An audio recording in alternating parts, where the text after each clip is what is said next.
여러분, 우리가 창세기를 보면서 1장, 2장까지는 참으로 보기에 좋은, 하나님 보시기에 심히 좋았더라 하는 그런 아름다운 풍경들이 우리에게 펼쳐졌습니다. 그러나 3장에 와서는 모든 것이 다 나빠져 버렸습니다. 하와가 뱀의 유혹에 넘어갔습니다. 하나님의 사랑에 대해서, 그리고 하나님의 말씀에 대해서 의심하게 되었습니다. 너희는 결코 죽지 않는다 라고 사탄이 뱀을 통해 이야기한 그 이야기를 듣고 자신에게 손해가 되지 않고 자신에게 해가 되지 않는다라는 어떤 생각을 갖고 선악을 알게 하는 나무를 따먹게 되는 것입니다. 뿐만 아니라 너희는 하나님처럼 된다 라고 하는 그 거짓말에 또 마음을 빼앗겨서 그것을 통해서 유익을 생각하면서 하나님의 말씀을 불순종했습니다. 이제 이들의 기준은 하나님의 뜻과 하나님의 말씀, 하나님의 마음이 중요한 게 아니고 이제는 자기 중심성을 가지고 있고 이기성을 가지고 있어서 나한테 얼마나 손해가 안 되는가, 나한테 얼마나 유익되는가, 이러한 것이 하나의 기준점으로 자리 잡게 된 것입니다.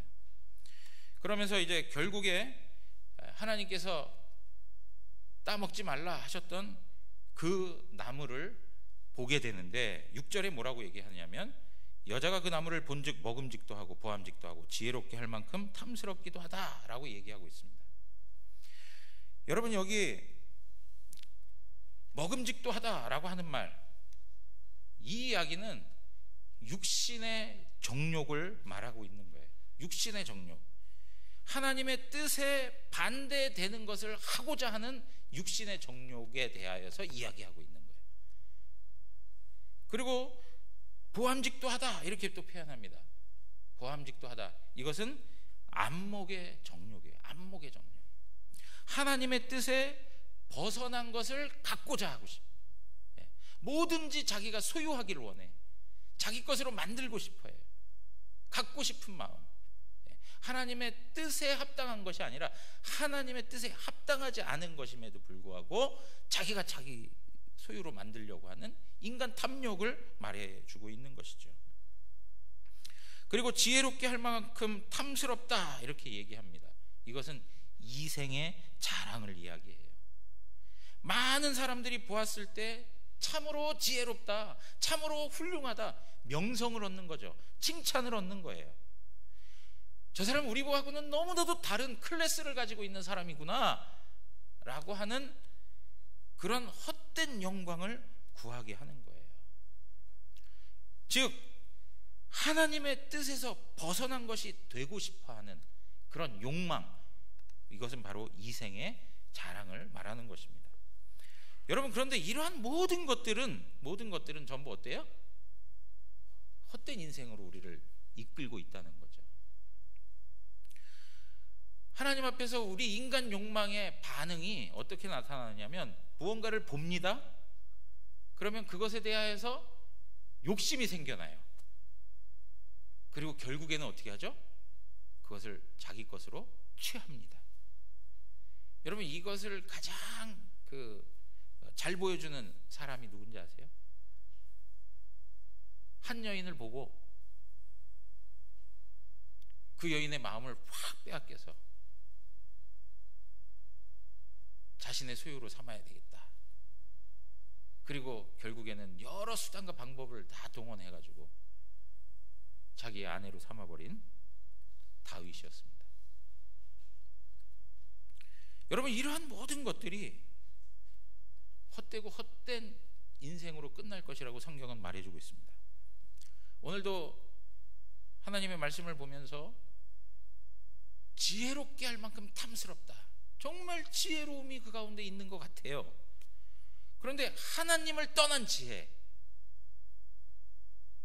오직 세상의 기준과 세상적 그 방식 안에서의 지혜로움은 결국에는 벌거벗음으로 나타나고 있는 거예요. 오늘 여기에 나와 있는 이 지혜롭다라고 하는 단어하고 이 벌거벗었다라고 하는 이 단어가 같이 설명되어지고 있는 거예요.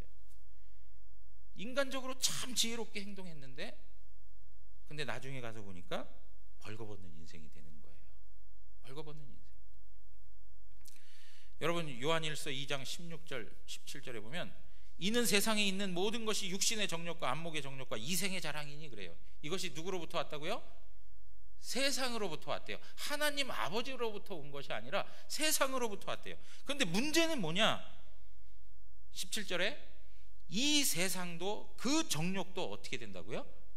지나가 버리는 거예요. 다 지나가 버려요. 사라져 버려요. 영원하지 않아요. 일시적이고 순간적이에요. 근데 사람들은 여기에 마음을 빼앗기고 살아간다는 거죠. 그러면서 하나님께서 말씀하시는 게 뭐라고 그래요? 오직 하나님의 뜻을 행하는 자는 영원히 거하느니라. 하나님의 말씀을 부여잡고 살았던 그 한 영혼은 하나님 앞에서 영원히 거할 것이다 라고 말씀하고 있어요. 사랑하는 성도 여러분, 역사 속에서 부와 권력을 가지고 온 세상에 명성을 떨쳤던 수많은 사람들이 지금 다 어디 있습니까? 그들이 자기의 소유라고 자기의 권세라고 누렸던 모든 것들이 지금 다 누구의 것이 되어버렸습니까? 여러분, 우리 이러한 부분에서 깨닫고 살아가야 할 필요가 있어요. 우리 인간은 참 어리석은 게 역사를 보면서도 깨닫는 바가 별로 없어요. 그것이 우리 인간 심성의 악함에서 비롯되는 것이죠. 여러분, 그러므로 하나님께서 말씀하신 것은 무엇이냐면 하나님의 말씀을 붙들고 살아야 너희가 복되다 이렇게 말하는 거예요. 하나님의 말씀 1.1획도 놓치지 말고 하나님 말씀대로 순종해라, 그걸 말씀하고 있는 거예요. 그 놓치면 안 된다는 거예요. 그래서 하나님의 말씀 그 이상의 생각을 품지 말라라고 말씀하고 있죠. 말씀에 대한 적정과 절도의 법칙이 있어야 되는 거예요. 절도가 있는 것, 이것이 바로 성도의 삶이에요. 말씀을 따라, 말씀이 멈추는 데서 멈추고 가는 데에서 가고. 로마서 12장 3절에 보면 우리 한번 다 같이 읽어보겠습니다. 내게 주신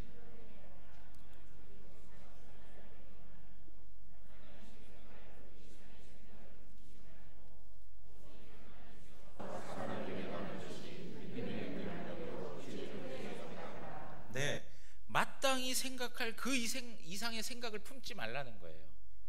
여러분, 그 기준이 뭘까요? 어떤 것에 그 이상의 생각을 하지 말라는 것일까요? 오늘 그러면서 하는 말이 믿음의 분량대로 지혜롭게 생각하래요. 그러니까 그 이상의 생각을 품지 않고, 마땅히 생각할 그 이상의 생각을 품지 않고 믿음의 분량대로 지혜롭게 살아가는 것을 우리에게 권고해 주고 있어요. 그러면 그것이 무엇이 기준이냐 이거예요. 어떤 것이 우리로 하여금 그건 그 이상의 생각이야 라고 얘기하는 것이고, 또 어떤 것이 우리로 하여금 지혜롭게 살아가는 것일까? 오늘 로마서 12장 그 앞선 2절에 이렇게 말씀하고 있어요. 또 한번 읽겠습니다. 너희는 이 세대를 본받지 말고 오직 마음을 새롭게 함으로 변화를 받아 하나님의 선하시고 기뻐하시고 온전한 뜻이 무엇인지 분별하도록 하라. 여러분, 너희는 이 세대를 본받지 말라 할 때 이 세대는 어떤 세대입니까? 육신의 정욕과 안목의 정욕과 이생의 자랑으로 판이 깔려 있는 세대를 말하는 거예요. 죄로 악해져 있는 세상을 두고 이야기하는 거예요. 이것을 본받지 말라는 거예요. 그러면 어떻게 하라는 거죠? 하나님의 선하시고 기뻐하시고 온전하신 하나님의 말씀, 하나님의 뜻이 무엇인지를 분별해라 라고 말씀하고 있어요. 그것이 그 이상의 생각을 품지 않고 사는 것이고 믿음의 분량대로 지혜롭게 생각하고 사는 거예요. 우리 대구 영암교회 모든 성도님들은 이 하나님의 말씀을 부여잡고 그 이상의 생각을 품지 말고 이 세대를 본받지 말고 하나님 말씀에 사로잡혀 살아가는 은혜가 있기를 원합니다. 그것이 우리에게 복입니다. 그것이 우리에게 행복이에요. 왜 그러냐? 오늘 우리가 읽은 본문의 말씀을 통해서 확인할 수 있는 것은 하나님 앞에 불순종한 결과들이 나타나고 있어요. 하나님 앞에 죄 지은 결과들이 나타나고 있어요. 여러분, 로마서 5장 12절, 그러므로 한 사람으로 말미암아 죄가 세상에 들어오고 죄로 말미암아 사망이 들어왔다. 여기 한 사람은 누구라고요? 아담이죠. 아담으로 말미암아 죄가 세상에 들어오고 죄로 말미암아 사망이 들어왔다는 거예요. 이와 같이 모든 사람이 죄를 지었으므로 사망이 모든 사람에게 이르렀느니라. 아담 한 사람이 범죄한 것이 모든 사람이 죄를 지은 거라는 거예요. 거듭 말씀드렸지만 아담은 우리의 대표예요. 인류의 대표로서 존재하는 거예요. 개인으로 존재하지 않아요. 여러분, 우리 모두도 죄로, 그리고 죄로 인하여서 사망 가운데 거하게 되었다는 것을 말해주고 있습니다. 우리는 태어날 때부터 죄 아래 태어난다라고 말하고 있습니다. 다윗이 고백했던 것처럼 내가 죄악 중에 출생하였으며 모친이 죄 중에 나를 잉태하였습니다 라고 이야기해요. 우리는 태어날 때부터 죄인으로 태어나는 거예요. 사람이 살면서 환경과 삶의 과정 속에서 얻어진 것 때문에 죄인이 된 것이 아니고 우리는 근본적으로 죄인으로 태어나는 거예요. 죄인으로 태어나요.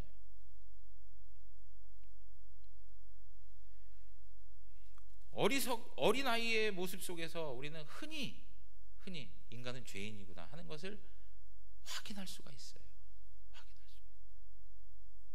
가르쳐 주지도 않았는데 인간 죄성을 그대로 다 표현해요. 로마서 3장 10절에서 12절에 보면 기록한 바 의인은 없나니 하나도 없다. 깨닫는 자도 없고 하나님을 찾는 자도 없고 다 치우쳐서 무익하게 되고 선을 행하는 자도 없나니 하나도 없다라고 얘기하고 있습니다. 모든 사람이 죄를 범하였음에 하나님의 영광에 이르지 못하였다라고 말합니다. 여러분, 우리가 잘생긴 분도 있고 뭐 조금 부족한 모습들도 있고 우리 살면서 다 그렇잖아요. 그죠? 누군가는 좀 더 나아 보이는 것 같고 누군가는 좀 부족한 것 같고 다 다양한 모습들을 가지고 있지만 우리 모두는 다 하나님 앞에 죄인이에요. 우린 다 죄인이에요. 잘생긴 죄인, 뭐 코가 높은 죄인, 코가 낮은 죄인, 다 죄인이에요. 죄인. 근데 그 죄인이라고 하는 이야기는 무슨 얘기냐? 죄로 말미암아 우리에게 무엇이 왔다고요? 사망이 왔다는 거예요. 사망, 죽음이 왔다는 거예요. 죽음. 여러분, 죽음이라고 하는 것은 세 가지로 이야기할 수 있습니다. 하나는 영적인 죽음이에요.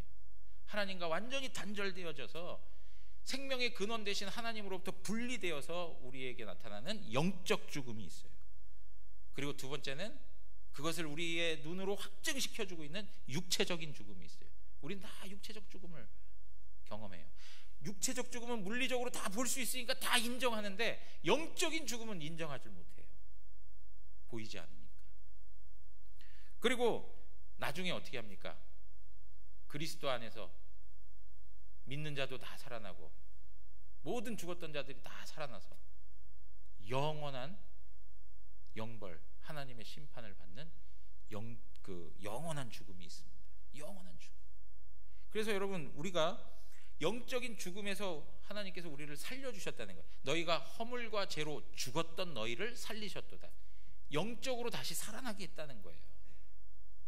그리고 우리의 육체는 죽습니다. 그러나 예수 그리스도가 오실 때 우리의 육체도 다시 살려주셔서 영혼과 육체가 하나 한 인격체가 되죠. 그리고 영원한 생명을 누리며 살게 해주신다는 거예요. 여러분, 우리가 죄를 지음으로 말미암아 얻게 되는 첫 번째 결과가 바로 죽음이라는 것을 우리는 인정하셔야 돼요. 모든 사람이 다 죽어 있어요. 영적으로 죽어 있으니까 하나님에 대한 감각이 없는 거예요. 하나님에 대한 지식이 생겨나지 않는 거예요. 하나님을 알 길이 없어요. 여러분, 죽은 사람이 감각이 있습니까? 지식이 있습니까? 반응을 할 수 있습니까? 감각할 수가 없어요. 전부 다예요. 생각도 못해요. 그것이 바로 우리의 모습이라는 거죠. 두 번째는 뭐냐면 우리 자체 안에 나타나는 하나의 결과들인데, 그건 무엇이냐? 부끄러움과 두려움이 찾아왔다는 거예요. 부끄러움과 두려움. 자, 10절 한번 다 같이 읽어보겠습니다. 오늘 본문 10절. 가로되 내가 동산에서 하나님의 소리를 듣고 내가 벗었으므로 두려워하여 숨었나이다. 내가 벗었다, 내가 두려워하여 숨었나이다 라고 얘기합니다. 여러분, 오늘 그 7절의 말씀 보면 선악을 알게 하는 나무를 따먹고 나니까 그들의 눈이 밝아 이렇게 얘기하고 있어요. 그들의 눈이 밝아 자기들의 몸이 벗은 줄 알게 되었다라고 이야기해요. 여러분, 이 눈이 밝아졌다라는 말은 그 앞에 한 번 더 표현되어져 있는데 5절에 이렇게 되어 있어요. 사탄이 말하는 거예요. 너희 눈이 어떻게 된다고요? 밝아져서 하나님과 같이 되어 선악을 알게 될 것이다 라고 얘기해요. 사단이 말한 것처럼, 뱀이 말한 것처럼 너희의 눈이 밝아질 거라고 하는 것처럼 그들의 눈이 밝아졌어요. 그런데 뱀이 말한 것처럼 하나님처럼 되어가지고 선악을 알게 하는 하나님이 가지고 있는 능력을 얻은 것이 아니라 자기 자신들이 그 죄로 인하여서 하나님의 영광을 상실하고 정말로 변화되어진 그런 모습들을 보면서 부끄럽고 수치스러움을 느끼게 되었다는 것을 말해주고 있어요. 여러분, 눈이 밝아졌다라고 하니까 아이고 요새 눈도 침침해지고 눈 시력도 나빠지고 막 어른어른거리는 것들도 많은데 아담과 하와는 좋겠다, 눈이 밝아져서. 그런 이야기를 하는 게 아니고, 눈이 밝아졌다라고 하는 것은 하나님의 영광에 둘러싸여 있던 그들, 하나님의 영광으로 가득했던 그들이 하나님의 영광이 사라지고 완전히 초라해진 인간의 모습을 보고 부끄러움을 느꼈다는 이야기예요. 여러분, 오늘 아담과 하와가 하나님의 낯을 피하여 이렇게 얘기하고 있어요. 하나님의 낯이라는 말은 다른 표현으로 하면 하나님의 얼굴이라고 하는 말인데, 하나님의 얼굴은 뭐냐? 하나님의 형상이에요. 하나님의 형상. 여러분, 하나님의 형상은 하나님의 영광이 가득합니다. 하나님의 영광의 광채가 너무나도 크고 놀라워서 어떤 인간이든지 그 앞에 설 수가 없죠. 타락한 이후에 그 영광스러운 하나님을 본 사람은 어떻게 돼요? 죽음이죠. 죽음이었죠. 그러나 타락하기 전에는 그 영광스러운 하나님과 그 아담과 하와가 하나가 되어서 교제하며 살았다는 거예요. 그러니까 그들이 범죄하고 나서 하나님의 영광의 형상이 그들 가운데서 다 사라져버리고 나니까 얼마나 초라한 모습이 보여지겠어요. 얼마나 변화된 모습으로 인하여서 그 수치감을 느꼈는지 부끄럽다는 거예요. 부끄러워요. 여러분, 이런 거 관계없이 우리가 이해를 돕기 위해서 생각을 하자면, 한 사람이 뭔가 심각한 죄를 지었어요. 그럴 때 우리는 뭐라 그래요? 사람이라면 저럴 수 있어? 이런 얘기를 해요. 혹은 짐승만도 못하네, 이렇게 표현을 해요. 그건 뭡니까? 인간답지 않다는 거거든요. 인간답지 않다는 거예요. 얼마나 부끄러운 존재, 얼마나 수치스러운 존재가 되었다는 건지를 이야기해 주는 거예요. 마찬가지로 우리 인간은 하나님께 지음 받았기 때문에 하나님의 영광으로, 하나님의 형상으로 우리 가운데 하나님의 영광이 충만했었는데 하나님의 형상이 사라져버리게 됐어요. 하나님의 형상이 상실되게 됐어요. 그러니 하나님이 창조하셨던 인간의 모습에서 얼마나 달라진 모습이 되었겠느냐 하는 것이죠. 그렇기 때문에 거기에 부끄러움과 수치스러움이 들어오게 되는 거예요. 여러분, 그리고 그들은 두려워했습니다. 두려워했어요. 여호와의 낯을 피하여 동산나무에 숨었다라고 얘기하고 있습니다. 내가 벗었으므로 두려워하여 숨었나이다 라고 하고 두려웠다라고 자기의 감정을 표현합니다. 여러분, 죄인에게 주어지는 죄에 대한 책임, 이 책임이 너무 무거운 거예요. 이것이 너무 감당할 수 없기 때문에 두려움이 생겨날 수밖에 없는 거예요. 여러분 한번 생각해 보세요. 근데 하나님께서는 그 이전에 아담과 하와에게 엄청난 복을 주셨어요. 하나님께서 한 번이라도 혼낸 적 있으세요? 혼낸 적 없어요. 하나님께서 항상 은혜를 부어주시고 풍성한 걸로 채워주시고 복을 주셨어요. 그런데 하나님께서 지금까지 그들에 대하여서 사랑을 주셨다는 것, 복을 주셨다는 것은 다 의미 없는 것처럼 돼버릴 정도로, 하나님에 대해서 언제 하나님이 사랑의 하나님이야 라고 생각할 정도로 그들 마음 가운데 두려움이 들어왔고, 그 죄에 대한 책임이 너무나도 엄중하게 그들의 마음을 사로잡고 있는 거예요. 너무나도 두려운 거예요. 자신들로서는 감당할 수 없는 그 죄책의 무게가 있는 거예요. 그러니까 어떻게 해요? 피하기로 한 거예요. 숨어버리는 거예요. 숨어버리는 거예요. 이것이 바로 그들 모습 가운데 있었던 절망이죠. 그 다음에 세 번째가 무엇입니까? 세 번째는 책임을 전가하는 일이 생겨났다는 거예요. 여러분 11절 후반부에 보면 내가 너더러 먹지 말라 명한 그 나무 실과를 내가 먹었느냐 이렇게 하나님께서 물었어요. 그러니까 아담이 이야기합니다. 하나님이 주셔서 나와 함께 하신 여자 그가 그 나무 실과를 내게 주음으로 내가 먹었나이다. 내가 먹은 건 먹었다고 하지만 그 앞에 토를 다는데 뭐라고 얘기해요? 하나님이 주신 그 여자가 내게 그것을 먹으라고 줬기 때문에 먹었습니다 라고 얘기해요. 그리고 하나님께서 여자에게 묻습니다. 내가 어찌하여 이렇게 하였느냐 라고 하니까 그 하와가 뱀이 나를 꿰므로 내가 먹었습니다 라고 얘기해요. 사랑하는 성도 여러분, 이 말씀을 들어보면 그들은 하나님 앞에서 자신들의 모습을 진실하게 고백하지 않고 그 모든 죄의 책임을 돌리고 있는 걸 볼 수 있어요. 아담의 경우를 보자면 하나님이 주셔서, 하나님이 주셔서, 여러분 하와에게만 문제 제기를 하고 있는 게 아니에요. 그 여자가 내게 줌으로 내가 먹었습니다. 그 여자가 문제였습니다. 이게 아니라 하나님이 그 여자를 주시지 않았습니까? 해서 하나님까지 문제를 가지고 생각하고 있는 거죠. 책임을 돌리고 있는 거예요.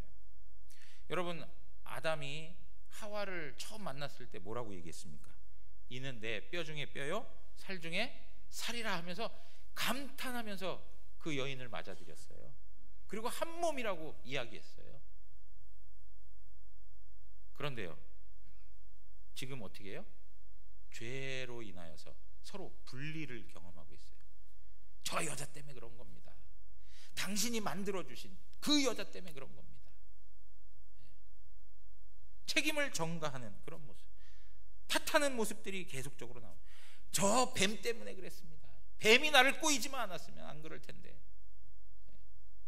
계속적으로 책임 전가하는 그러한 모습을 가지고 있는 거예요. 사랑하는 성도 여러분, 하나님께서 묻는 질문이 무엇이었습니까? 여러분 그것이 핵심이라는 걸 우리는 알아야 돼요. 하나님이 말씀하신 질문의 내용은 네가 먹었느냐라고 하는 거예요. 그러면 뭐만 대답하면 돼요? 제가 먹었습니다 해야 되는 거예요. 근데 그것을 대답하기 이전에 계속 탓하는 거예요. 여러분 무엇이 문제입니까? 아담 안에 있었던, 하와 안에 있었던 교만이 문제였고 결국에는 하나님 말씀에 대한 불순종이 문제였어요. 문제의 원인이 다른 이에게 있지 않았습니다. 누구에게 있어요? 본인들에게 있었던 거예요. 본인들에게. 사랑하는 성도 여러분, 우리는 어떤 삶을 이렇게 살아가는 과정 속에 참 다양한 삶을 우리가 다 살아가고 있지 않습니까? 살아가는 속에 어떨 때 보면 막 가난이 다가오고 사업에 실패하는 일이 생겨나고 내가 생각했던 일들이 계획대로 안 되고 꼬이고 삶이 막 무질서해지고 혼란스러운 일들을 막 경험할 때가 많아요. 막 삶이 자꾸 꼬여요. 그리고 막 불행해요. 되는 일이 하나도 없어. 이 세상에 재수 없는 놈은 나밖에 없는 것 같아. 그런 생각이 막 밀려오는 거예요. 그러면서 무슨 생각을 하느냐?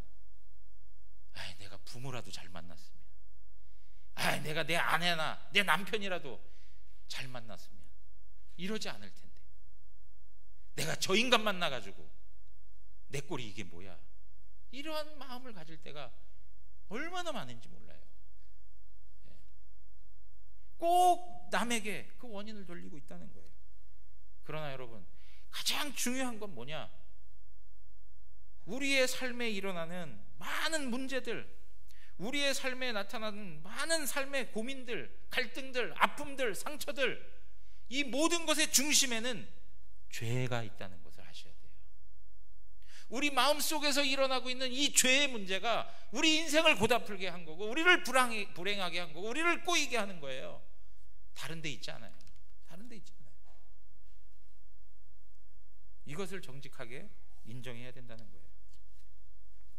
여러분, 그래서요, 지금 아담과 하와가 이 죽음에서, 그리고 또 자기들이 가지고 있는 이 부끄러움과 수치스러움, 이런 것들을 좀 해결해 보고자 하나씩 자신들의 그 노력을 기울였던 흔적이 오늘 본문에 나와요. 첫째 뭐냐? 무화과 나뭇잎을 엮어가지고 자신들의 치마로 삼고 자신들의 부끄러움을 면해보려고 해요. 여러분, 사람은 자기 인생의 이런 모든 문제들을 뭔가 포장하고 가리면 해결될 거라고 생각을 하고 있어요. 미화시키면 나의 근본적인 문제가 해결될 거라고 생각을 해요. 여러분, 아무리 우리가 포장을 해도, 아무리 우리의 모습을 아름답게 꾸며도 우리 마음속에 있는 이 죄의 문제, 죄로 인하여서 나타나는 여러 가지 부정적인 결과들은 해결할 길이 없어요. 해결할 길이 없어요. 여러분, 한번 바울을 생각해 보세요. 바울은 종교적으로 얼마나 열심히 했습니까? 그는 율법에 능한 사람이었습니다. 율법을 범하지 않을 정도로 종교 전통에 아주 밝은 사람이었고, 그대로 삶을 살았던 사람이었어요. 그러나 그의 영혼을 구원할 수가 없었어요. 그의 영혼이 자유할 수가 없었어요. 그의 마음 가운데는 여전히 교만함이 있었고, 여전히 악이 있었고, 살기 등등함이 그 마음 가운데 있었습니다. 그가 아무리 종교적인 의식을 행하고, 기도를 하고, 찬양을 하고, 말씀을 읽고, 금식을 하고, 구제를 하고, 헌금을 하고, 봉사를 해도 그 마음속에 있는 이 죄의 문제가 해결되지 않는 거예요. 우리 인생에 있는 가장 근본적인 문제가 해결되지 않는 거예요. 단지 날이 가면 갈수록 위선만 늘어나는 거예요. 포장하고 화려하게 꾸며내니까 겉은 멀쩡해 보이고, 겉은 종교적으로 신성해 보이는 모습을 보여주고 있지만, 그러나 그 속은 여전히 더 시커멓고 더 악취가 나는 그런 인간 형편을 경험하게 된다는 거죠.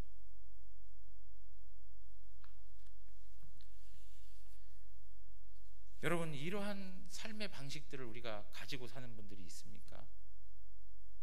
한번 오늘 이 말씀을 통해 다시 한번 우리 모습을 점검해 보셔야 돼요. 두 번째는 뭐냐?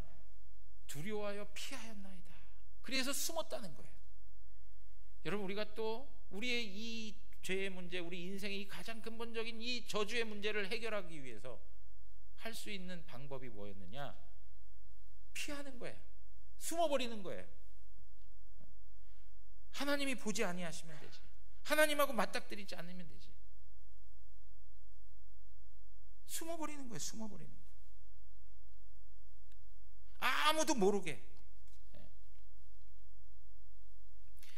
여러분, 요나는 하나님께서 니느웨로 가라 했는데 어디로 가요? 다시스로 가면서 배 밑으로 들어가서 잠을 자고 있었어요. 무슨 이야기입니까? 하나님의 낯을 피하기 위해서, 하나님으로부터 도망하기 위해서 자기 자신을 숨긴 거예요. 그런데 어떻게 했어요? 그 바다 한복판에 하나님 등장하셔가지고 그를 끄집어내시잖아요.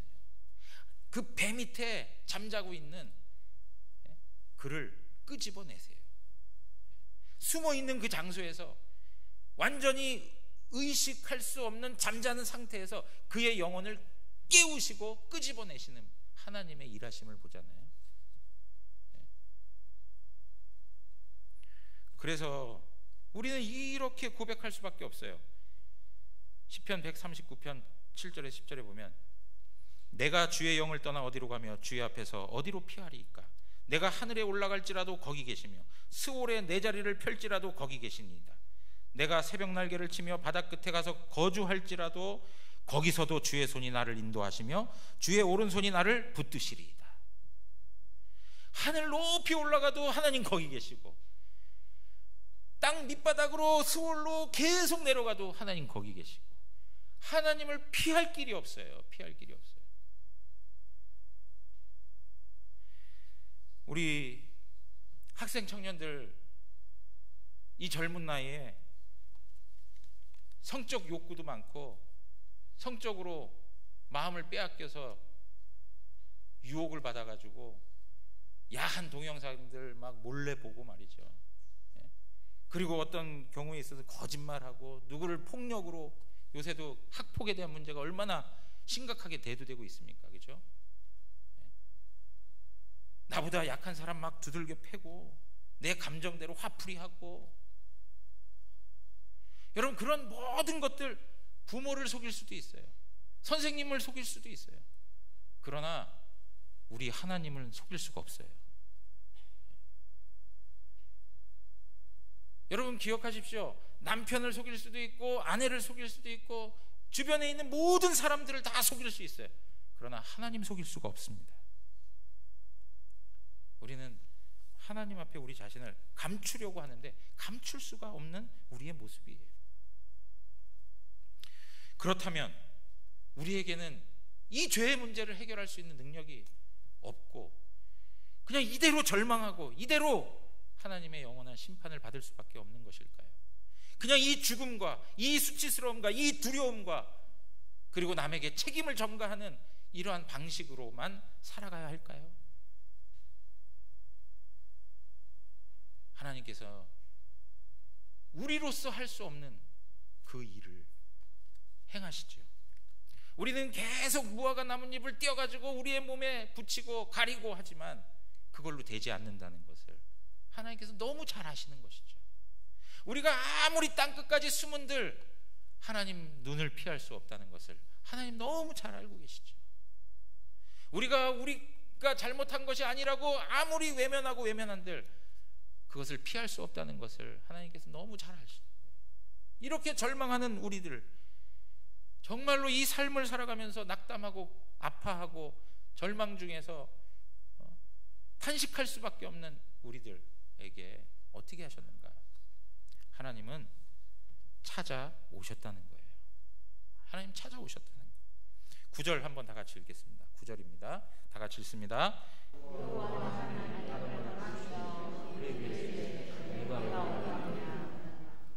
여호와 하나님이 아담을 부르시며 그에게 이르시되 내가 어디 있느냐? 여러분 여기 내가 어디 있느냐라고 하는 이 말은 너는 피할 수 없어, 너는 더 이상 숨을 수 없어, 그러니까 나한테 와야 한다라고 하는 말이 담겨 있는 거예요.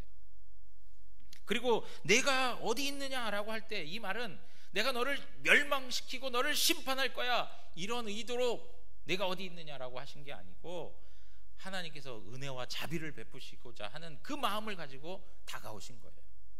여러분 하나님께서 멸망시키고 심판하신다면 이렇게 부르지 않으시고도 하실 수 있어요. 그냥 하나님의 진노를 바라셔서 그냥 끝내버릴 수도 있어요. 그런데 하나님께서 그 죄 가운데 두려워 떨고 있는 그들에게 찾아오셨다는 것 자체가 무엇이냐? 하나님의 구원의 시작이에요. 하나님께서 이미 이렇게 찾아오실 때 그 백성들을 구원하기 위한 구원 계획을 가지고 다가오신 거예요. 걸 가지고 다가오신 거예요.